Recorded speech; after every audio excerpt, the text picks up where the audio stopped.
So I'm Curtis and I'm an ethnographic photographer, and I'm obsessed with studying humans at work and understanding how people end up doing the things they do. I'm going to start by sharing a bit of one of those stories from my Beyond Work project about a man called Andy who I met at 5:15 one chilly October morning, which is around 30 minutes after he got up, as he did 6 days a week for 37 years. Andy's a postal worker, and postal work's a tradition in Andy's family. His dad, 2 uncles, a brother and a cousin, they're all postmen.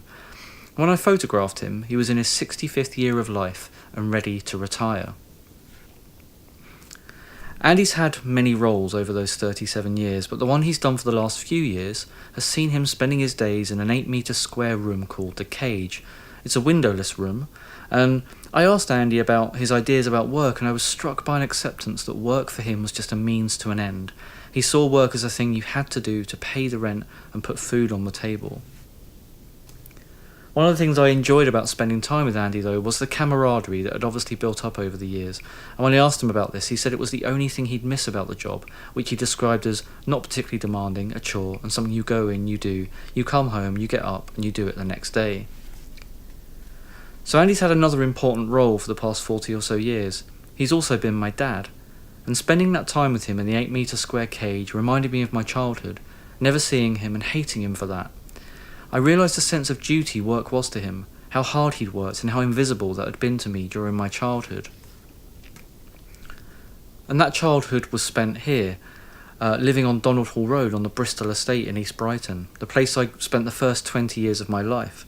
I grew up in a family of 4, mum, dad and my twin brother Simon, and the fact that we were twins was a surprise to everyone, including my mum, who woke from a cesarean to 2 babies rather than 1. And as you might imagine, this surprise also meant 2 extra mouths to feed, 2 children to clothe, 2 excitable babies to try and get to sleep. I can only imagine the physical, mental and financial pressure this put on my mum and dad. Fortunately, the state stepped in. Within a few months of being born, we were given this damp ground floor flat on the Bristol estate. So this next photo is a view of the flats from my school field. And one of the things I loved about living here was the views. When I was 11, we moved across the road to 93, and we had a 5th floor balcony that overlooked East Brighton and the marina. There was lots of green space and places to play, and it felt pretty cool to be living here. But around this time, during my teenage years, we began to realise that our mum was suffering from mental illness. So Simon and myself spent our teenage years trying to care for our mum whilst our dad worked long hours at the post office. And this had a big impact on my life, most notably my schoolwork.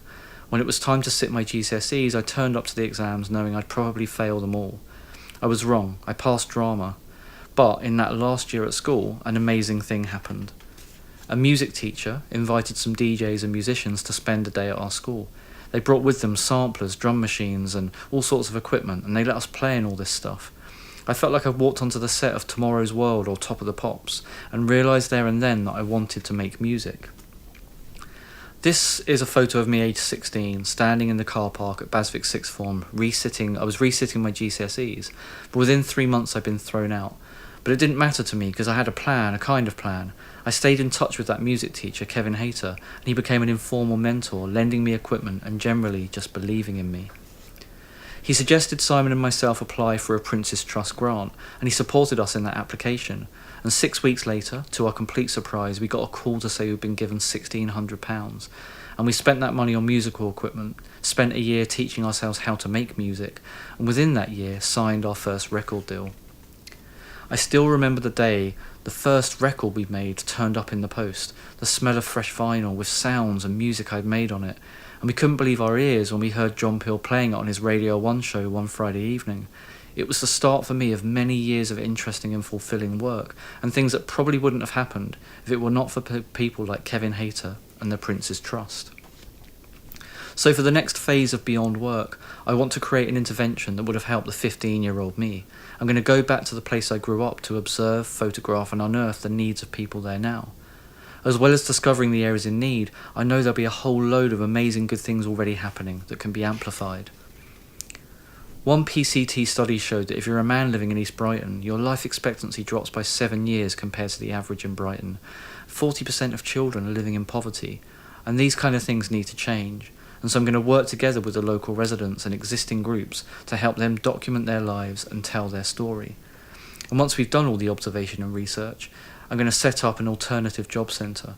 It will be really different to the ones that you find at the moment in the back alleys of the UK, and it will take a long-term approach to work life instead of just being interested in getting people off benefits.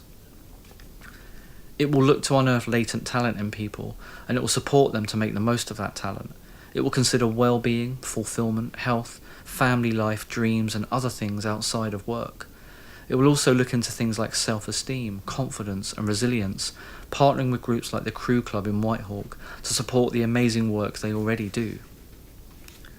It will look into the new possibilities in the world of work that at the moment might be reserved for people with different backgrounds, and it will bring together a bunch of artists, mentors, and teachers to inspire and make all of this happen.